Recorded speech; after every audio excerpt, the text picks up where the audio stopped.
Hi students, నేను ఈ వీడియోలో సూపర్ హెటెరోడైన్ రిసీవర్ అంటే ఏంటి అనేది నేను మీకు సింపుల్గా నీట్గా క్లియర్గా ఎక్స్ప్లెయిన్ చేస్తాను. ఓకేనా?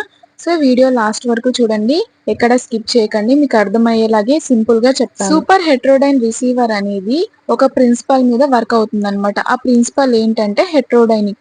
అంటే ఏంటంటే టూ ఫ్రీక్వెన్సీస్ అనేవి మిక్సింగ్ అవుతాయి అనమాట. ఈ రిసీవర్ ఏం చేస్తుందంటే ఈ సూపర్ హెటెరోడైన్ రిసీవర్ అనేది ఫ్రీక్వెన్సీస్ ని మిక్స్ చేస్తుందన్నమాట. సో ఏదైతే ఇన్కమింగ్ రిసీవ్డ్ సిగ్నల్ యొక్క ఫ్రీక్వెన్సీని ఏదైతే లోకల్ ఆసిలేటర్ జనరేట్ చేసిన ఫ్రీక్వెన్సీ ఉంటుందో ఆ రెండింటిని మిక్స్ చేస్తుందన్నమాట. సో ఈ మిక్సింగ్ ప్రాసెస్ లో మనకి అవుట్పుట్ అనేది ఒక లోయర్ ఫిక్స్డ్ ఫ్రీక్వెన్సీ అనేది వస్తుందన్నమాట. దాన్ని ఇంటర్మీడియట్ ఫ్రీక్వెన్సీ అని అంటాము. ఈ రిసీవర్ ని సూపర్ హెటెరోడైన్ అని ఎందుకు అంటామంటే లోకల్ ఆసిలేటర్ యొక్క ఫ్రీక్వెన్సీ అనేది గ్రేటర్ గా ఉంటుందన్నమాట. హయ్యర్ గా ఉంటుంది. ఏదైతే రిసీవ్డ్ సిగ్నల్ యొక్క ఫ్రీక్వెన్సీ కంటే లోకల్ ఆసిలేటర్ ఫ్రీక్వెన్సీ అనేది హయ్యర్ గా ఉంటుందన్నమాట. సో దీని వల్ల ఈ రిసీవర్ ని మనం సూపర్ హెటెరోడైన్ రిసీవర్స్ అని అంటాము. నెక్స్ట్ వచ్చేసి ఈ సూపర్ హెటెరోడైన్ రిసీవర్ అనేది ఎలా వర్క్ అవుతుందో చూద్దాం. సో మనకి ఈ రిసీవర్ లో ఇవి పార్ట్స్ అనేవి ఉంటాయన్నమాట. వాటి వర్కింగ్ ఏంటో చూద్దాం క్లారిటీగా. ఫస్ట్ వచ్చేసి రిసీవింగ్ యాంటీనా. యాంటీనా అనేది రేడియో సిగ్నల్ ని రిసీవ్ చేసుకుంటుంది అనమాట ట్రాన్స్మిటర్ నుంచి. ఆ సిగ్నల్ అనేది నెక్స్ట్ స్టేజ్ కి పాస్ అవుతుంది ఫర్దర్ ప్రాసెసింగ్ కి. సో సిగ్నల్ అనేది లాంగ్ డిస్టెన్స్ ట్రాన్స్మిట్ అవ్వడం వల్ల ఏమవుతుందంటే అది వీక్ అయిపోతుంది అనమాట. సో ఈ ఆర్ఎఫ్ యాంప్లిఫైర్ నెక్స్ట్ స్టేజ్ లో ఈ రేడియో ఫ్రీక్వెన్సీ యాంప్లిఫైర్ ఏం చేస్తుందంటే వీక్ సిగ్నల్ ని యాంటీనా నుంచి రిసీవ్ చేసుకుంటుంది అనమాట. దాన్ని స్ట్రాంగర్ గా యాంప్లిఫై చేస్తుంది. సో ఈ యాంప్లిఫైర్ ఏం చేస్తుందంటే డిసైర్డ్ క్యారియర్ ఫ్రీక్వెన్సీనే యాంప్లిఫై చేస్తుంది అనమాట, ట్యూన్డ్ చేస్తుంది. అన్వాంటెడ్ ఫ్రీక్వెన్సీస్ ని ఇగ్నోర్ చేసేస్తుంది. సో ట్యూన్డ్ అంటే ఏంటంటే మనకి మెనీ సిగ్నల్స్ అనేవి ఉంటాయి, యాంటీనా పిక్ చేసుకుంటుంది. సో అందులో నుంచి ఏంటంటే డిజైర్డ్ సిగ్నల్ సెలెక్ట్ చేసుకుంటుంది అనమాట. సో దీనివల్ల ఏమవుతుందంటే నాయిస్ ఇంకా ఇంటర్ఫియరెన్సెస్ అనేవి రెడ్యూస్ అవుతాయి అనమాట అన్వాంటెడ్ సిగ్నల్స్ నుంచి. ఇంకా రిసీవర్ కి హెల్ప్ అవుతుంది అనమాట కరెక్ట్ రేడియో స్టేషన్ ఫ్రీక్వెన్సీస్ మీద ఫోకస్ చేయడానికి. సో ఈ ట్యూనింగ్ వల్ల ఏమవుతుందంటే రిసీవర్ సెన్సిటివిటీ అనేది ఇంప్రూవ్ అవుతుంది అనమాట. అంటే వీక్ సిగ్నల్స్ ని డిటెక్ట్ చేస్తుంది. ఇంకా సెలెక్టివిటీ కూడా ఇంప్రూవ్ అవుతుంది. అంటే కరెక్ట్ సిగ్నల్స్ ని చూస్ చేస్తుంది అనమాట. చాలా సిగ్నల్స్ నుంచి కరెక్ట్ సిగ్నల్స్ ని చూస్ చేసుకుంటుంది. నెక్స్ట్ వచ్చేసి లోకల్ ఆసిలేటర్. ఇది అనేది కాన్స్టెంట్ ఫ్రీక్వెన్సీ సిగ్నల్ ని ప్రొడ్యూస్ చేస్తుంది. సో రిసీవర్స్ లో ఏంటంటే ఫ్రీక్వెన్సీ అనేది ఇన్కమింగ్ రేడియో సిగ్నల్ కంటే 455 కిలోహెచ్ హయ్యర్ గా చూస్ చేసుకుంటుంది. లోకల్ ఆసిలేటర్ యొక్క అవుట్పుట్ అనేది మిక్సర్ కి సెండ్ చేస్తామన్నమాట ఇన్కమింగ్ సిగ్నల్ తో కంబైన్ చేయడానికి. నెక్స్ట్ వచ్చేసి మిక్సర్. సో ఆర్ఎఫ్ సిగ్నల్ ఉంటుంది కదా, ఏదైతే యాంటీనా నుంచి వచ్చిన ఆర్ఎఫ్ సిగ్నల్ ఇంకా లోకల్ ఆసిలేటర్ సిగ్నల్, ఈ రెండు ఏంటంటే మిక్సర్ లో మిక్స్ అవుతాయి అనమాట. సో ఈ మిక్సర్ ఏం చేస్తుంది అంటే కంబైన్ చేస్తుంది టూ సిగ్నల్స్ ని, ఇంకా టూ న్యూ ఫ్రీక్వెన్సీస్ ని క్రియేట్ చేస్తుంది.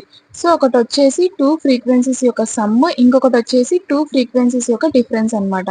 సో డిఫరెన్స్ ఫ్రీక్వెన్సీ అనేది చూస్ అవుతుంది అనమాట ఇంటర్మీడియట్ ఫ్రీక్వెన్సీగా. సమ్ ఫ్రీక్వెన్సీని ఇమేజ్ ఫ్రీక్వెన్సీ అంటాము. సో ఇది అనేది ఇంటర్ఫియరెన్సెస్ ని కాజ్ చేస్తుంది అనమాట. సో ఇది ఫిల్టర్ అవుట్ అవుతుంది. సో స్టూడెంట్స్, నేను చెప్పేది మీకు అర్థం అవుతుంది కదా. ఇమేజ్ ఫ్రీక్వెన్సీ అనేది ఒక ఫేక్ సిగ్నల్ లాగా అనమాట. అది రిసీవర్ లోకి ఎంటర్ అవుతుంది. సో ఇప్పుడు ఒకవేళ రిసీవర్ అనేది ఈ ఇమేజ్ ఫ్రీక్వెన్సీని పిక్ చేసుకుంది అనుకోండి, అప్పుడు ఏమవుతుంది, అది లోకల్ ఆసిలేటర్ తో మిక్స్ అవుతుంది అనమాట. ఇంకా ఏంటి, సేమ్ ఇంటర్మీడియట్ ఫ్రీక్వెన్సీ అనేది రియల్ డిజైర్డ్ సిగ్నల్ గా మనకి ప్రొడ్యూస్ అవుతుంది. సో దీని వల్ల ఏమవుతుంది, కన్ఫ్యూజన్ ని కాజ్ అవుతుంది అనమాట ఇంటర్ఫియరెన్సెస్ వల్ల. సో దీని వల్ల ఏమవుతుందంటే రిసీవర్ అనేది చెప్పలేదన్నమాట. అంటే రియల్ స్టేషన్ కి ఇంకా అన్వాంటెడ్ ఇమేజ్ కి డిఫరెన్స్ అనేది చెప్పలేదు. సో రిసీవర్స్ అనేవి ఫిల్టర్స్ ని యూజ్ చేసుకుంటాయి అనమాట ఈ ఇమేజ్ ఫ్రీక్వెన్సీని బ్లాక్ చేయడానికి. ఇంకా ఈ ఫిల్టర్స్ అనేవి హెల్ప్ చేస్తాయి అనమాట రియల్ ఇన్కమింగ్ సిగ్నల్ ని పాస్ చేయడానికి. సో దాన్ని ఇమేజ్ అని ఎందుకు అన్నామంటే ఇక్కడ అది false copy of the signal అనమాట. సో అది రిసీవర్ ని కన్ఫ్యూజ్ చేస్తుంది like a mirror image. So అది సిమిలర్ గా యాక్చువల్ సిగ్నల్ లాగే కనిపిస్తుంది కానీ అది యాక్చువల్ సిగ్నల్ కాదు. సో దానివల్ల ఇంటర్ఫియరెన్సెస్, ఇవన్నీ ఫాల్స్ అవుట్పుట్స్ అవన్నీ వస్తాయి. సో డిఫరెన్స్ ఫ్రీక్వెన్సీని చూస్ చేస్తాం అనమాట ఇంటర్మీడియట్ ఫ్రీక్వెన్సీగా. ఇంపార్టెంట్ థింగ్ ఏంటంటే మిక్సర్ అనేది ఆల్వేస్ సేమ్ ఫిక్స్డ్ ఇంటర్మీడియట్ ఫ్రీక్వెన్సీని ప్రొడ్యూస్ చేస్తుంది అనమాట. అది ఇన్కమింగ్ రేడియో ఫ్రీక్వెన్సీ మీద ఏం డిపెండ్ అవ్వదు. సో ఫిక్స్డ్ ఇంటర్మీడియట్ ఫ్రీక్వెన్సీని ప్రొడ్యూస్ చేస్తుంది. సో ఇదంతా ఎలా జరుగుతుందంటే కెపాసిటీ ట్యూనింగ్ ద్వారా జరుగుతుంది అనమాట. ఎక్కడైతే కెపాసిటర్స్ అనేవి అన్ని ఒక చోట అడ్జస్ట్ అయ్యి టుగెదర్ గా ఉంటాయన్నమాట ఇంటర్మీడియట్ ఫ్రీక్వెన్సీని కాన్స్టాంట్ గా ఉంచడానికి. నెక్స్ట్ వచ్చేసి ఇంటర్మీడియట్ ఫ్రీక్వెన్సీ యాంప్లిఫైర్. ఇదేంటంటే ఇంటర్మీడియట్ ఫ్రీక్వెన్సీ సిగ్నల్ని యాంప్లిఫై చేస్తుందన్నమాట. సో ఈ యాంప్లిఫైర్ ఏంటంటే రిసీవర్ సిగ్నల్ యొక్క సెన్సిటివిటీని ఇంప్రూవ్ చేస్తుందన్నమాట. అంటే ఏంటంటే వీక్ సిగ్నల్స్ని బెటర్గా డిటెక్ట్ చేస్తుంది. ఇంకా ఏంటంటే సెలెక్టివిటీని ఇంప్రూవ్ చేస్తుంది. అంటే అన్వాంటెడ్ సిగ్నల్స్ని ఫిల్టర్ అవుట్ చేసేస్తుంది అనమాట. డిజైర్డ్ వన్ని పిక్ చేసుకుంటుంది. ఈ ఐఎఫ్ యాంప్లిఫైర్ అనేది ఫిక్స్డ్ ఫ్రీక్వెన్సీగా వర్క్ అవుతుంది. దీని యొక్క పర్ఫార్మెన్స్ అనేది కన్సిస్టెంట్ గా ఉంటుంది. ఐఎఫ్ యాంప్లిఫైర్ కి నారో బ్యాండ్ విడ్త్ అనేది ఉంటుందన్నమాట. సో దీనివల్ల ఏమవుతుందంటే స్మాల్ రేంజ్ ఆఫ్ ఫ్రీక్వెన్సీస్ ని అలో చేస్తుంది. ఇంకా ఇంటర్ఫిరెన్సెస్ ని రెడ్యూస్ చేస్తుంది అనమాట అదర్ సిగ్నల్స్ నుంచి. ఈ ఫ్యూచర్స్ వల్ల సూపర్ హెట్రోడైన్ రిసీవర్ అనేది వేరే అదర్ టైప్ ఆఫ్ రిసీవర్స్ కంటే బెటర్ గా ఉంటుందన్నమాట. Like tuned radio frequency receivers కంటే. Next demodulator. ఇదేంటంటే యాంప్లిఫైడ్ ఇంటర్మీడియట్ ఫ్రీక్వెన్సీ సిగ్నల్ ని రిసీవ్ చేసుకుంటుంది. ఇంకా ఒరిజినల్ మెసేజ్ ని ఎక్స్ట్రాక్ట్ చేస్తుంది అనమాట క్యారియర్ వేవ్ నుంచి, like voice or music. Next వచ్చేసి ఆడియో యాంప్లిఫైర్. ఇదేంటంటే ఏదైతే డీమాడ్యులేటర్ నుంచి వచ్చిన ఆడియో సిగ్నల్ ని యాంప్లిఫై చేస్తుంది అనమాట. సో ఇది హెల్ప్ చేస్తుంది అనమాట ఒక క్లియర్ సిగ్నల్ ని ప్రొవైడ్ చేయడానికి స్పీకర్స్ కి ఇంకా హెడ్ ఫోన్స్ కి. ఎట్ లాస్ట్ ఏంటంటే పవర్ యాంప్లిఫైర్. ఇదేంటంటే ఫైనల్ యాంప్లిఫికేషన్ అనేది ఇస్తుందన్నమాట ఆడియో సిగ్నల్ కి. సో ఈ యాంప్లిఫైడ్ సిగ్నల్ అనేది లౌడ్ స్పీకర్స్ కి సెండ్ చేస్తాము. సో అక్కడ మనకి ఏమవుతుందంటే సౌండ్ గా కన్వర్ట్ అవుతుంది. రిసీవర్ క్యారెక్టరిస్టిక్స్ ఏంటో చూద్దాం. సెన్సిటివిటీ అంటే ఏంటంటే రిసీవర్ యొక్క అబిలిటీ అన్నమాట. వెరీ వీక్ సిగ్నల్స్ ని డిటెక్ట్ చేయడం ఇంకా యాంప్లిఫై చేయడం. సో టైపికల్ సెన్సిటివిటీ వచ్చేసి స్మాల్ బ్రాడ్కాస్ట్ రిసీవర్ కి 150 మైక్రోవోల్ట్స్ ఉంటుంది.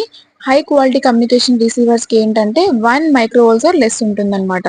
ఫ్యాక్టర్స్ ఎఫెక్టింగ్ సెన్సిటివిటీ వచ్చేసి ఆర్ఎఫ్ యాంప్లిఫైర్ యొక్క గెయిన్, ఇంకా ఐఎఫ్ యాంప్లిఫైర్ గెయిన్, ఇంకా రిసీవర్ యొక్క నాయిస్ ఫ్యాక్టర్ అన్నమాట. సో సెన్సిటివిటీ అంటే ఏంటంటే రిసీవర్ అనేది ఎంత మంచిగా వీక్ సిగ్నల్స్ ని డిటెక్ట్ చేసిందని. సో ఆర్ఎఫ్ యాంప్లిఫైర్ గెయిన్ ఏంటంటే ఆర్ఎఫ్ యాంప్లిఫైర్ అనేది మనకి రిసీవర్ లో ఫస్ట్ పార్ట్ కదా. సో ఇది ఏం చేస్తుంది, వీక్ సిగ్నల్ ని బూస్ట్ చేస్తుంది అనమాట. ఏదైతే యాంటీనా నుంచి రిసీవ్ అయిన సిగ్నల్స్ నుంచి అందులో వీక్ సిగ్నల్స్ ని బూస్ట్ చేస్తుంది. ఇంకా ఏంటంటే హయ్యర్ గెయిన్ అన్నమాట. సో మనకి సిగ్నల్ అనేది మంచిగా లౌడ్ గా ఉంటుంది, ఈజీగా డిటెక్ట్ చేయొచ్చు. If amplifier gain. So RF signal అనేది ఇంటర్మీడియట్ ఫ్రీక్వెన్సీగా కన్వర్ట్ అయ్యాక అది ఐఎఫ్ యాంప్లిఫైర్ కి వెళ్తుంది. సో ఈ ఐఎఫ్ యాంప్లిఫైర్ ఏం చేస్తుంది, సిగ్నల్ ని బూస్ట్ చేస్తుంది అనమాట. మోర్ గెయిన్ అంటే ఏంటంటే ఇక్కడ వీక్ సిగ్నల్ అనేది చాలా స్ట్రాంగ్ గా అయిందనమాట ఫర్దర్ ప్రాసెసింగ్ కి. సో నాయిస్ ఫ్యాక్టర్ అంటే ఏంటంటే లైక్ బ్యాక్గ్రౌండ్ నాయిస్ అన్నమాట. మనకి నాయిస్ ఫ్యాక్టర్ అనేది చాలా తక్కువగా ఉంటే అప్పుడు మనము సిగ్నల్ ని మనం మంచిగా వినొచ్చు అనమాట. నెక్స్ట్ వన్ ఏంటంటే సెలెక్టివిటీ. సో సెలెక్టివిటీ అంటే ఏంటంటే రిసీవర్ యొక్క అబిలిటీ అన్నమాట. డిజైర్డ్ సిగ్నల్ ని చూస్ చేయడం, ఇంకా అన్వాంటెడ్ సిగ్నల్స్ ని ఇగ్నోర్ చేయడం. హై ఫ్రీక్వెన్సీ రిసీవర్స్ కి పూర్ సెలెక్టివిటీ అనేది ఉంటుందన్నమాట. బెటర్ సెలెక్టివిటీ అనేది లో ఫ్రీక్వెన్సీస్ కి ఉంటుంది. నెక్స్ట్ వచ్చేసి ఫిడిలిటీ. సో ఇది అనేది ఒక రిసీవర్ యొక్క ఎబిలిటీ అన్నమాట. అంటే ఒరిజినల్ సిగ్నల్స్ ని రిప్రొడ్యూస్ చేయడం, ఎగ్జాక్ట్ గా దాన్ని చేంజ్ చేయకుండా, దాన్ని డిస్టార్ట్ చేయకుండా ఒరిజినల్ సిగ్నల్ ని రిప్రొడ్యూస్ చేయడం. సో హై ఫిడిలిటీ ఉండడం వల్ల ఏమవుతుందంటే అవుట్పుట్ సౌండ్ అనేది ఆర్ సిగ్నల్ అనేది క్లియర్ గా ఉంటుంది, అక్యురేట్ గా ఉంటుంది, ఇంకా ఒరిజినల్ లాగా ఉంటుంది. అడ్వాంటేజ్ ఏంటి అంటే లో సిగ్నల్ లెవెల్స్ లో మంచిగా వర్క్ అవుతుంది. మిక్సర్ అనేది ఫిక్స్డ్ ఫ్రీక్వెన్సీ ఆపరేషన్ ని ఎలో చేస్తుంది అనమాట. సో దీనివల్ల డిజైన్ అనేది ఈజియర్ గా ఉంటుంది. ఇంకా ఎక్సలెంట్ సెలెక్టివిటీ అండ్ సెన్సిటివిటీని ప్రొవైడ్ చేస్తుంది. డిసడ్వాంటేజ్ ఏంటి అంటే హయ్యర్ కాస్ట్ ఉంటుంది అనమాట స్లైడ్ గా. ఎందుకంటే extra components like oscillator, mixer and if amplifier ఉంటాయి కాబట్టి. అప్లికేషన్స్ ఏంటి అంటే radio receivers, television receivers, commercial and communication radios లో యూజ్ చేస్తాం. సో స్టూడెంట్స్ మీకు అర్థమైందా సూపర్ హెట్రోడైన్ రిసీవర్ అంటే ఏంటి అని? నా ఎక్స్ప్లెనేషన్ మీకు నచ్చినట్టయితే మీ ఫ్రెండ్స్కి షేర్ చేసి నాకు సపోర్ట్ చేయండి. ఇంకా ఛానల్ని సబ్స్క్రైబ్ చేయండి. Thank you.